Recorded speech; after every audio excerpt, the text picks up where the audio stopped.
અખિલ ભારતીય વિશ્વ ગાયત્રી પરિવાર દ્વારા ચાલતી શાંતિકુંજ હરિદ્વાર પ્રેરિત ગાયત્રી પરિવાર નામની સંસ્થા વાંકાનેરમાં છેલ્લા 22 વર્ષથી કામ કરે છે, જે પૈકીમાં 15 વર્ષથી આ પ્રાથમિક સ્કૂલ ઝૂંપડપટ્ટીના બાળકો માટેની ચાલે છે. સર્વે કરતાં વાંકાનેરમાં 55 જેટલા બાળકો 5 વર્ષથી 15 વર્ષ સુધીની ઉંમરના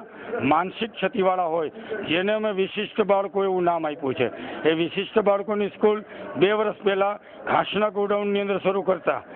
એ બાળકોમાં ખૂબ જ આપણને પ્રગતિ, ખૂબ જ સારા રિપોર્ટો મળ્યા. પરિણામ એ આવ્યું કે વાંકાનેરના જ નિવાસીઓ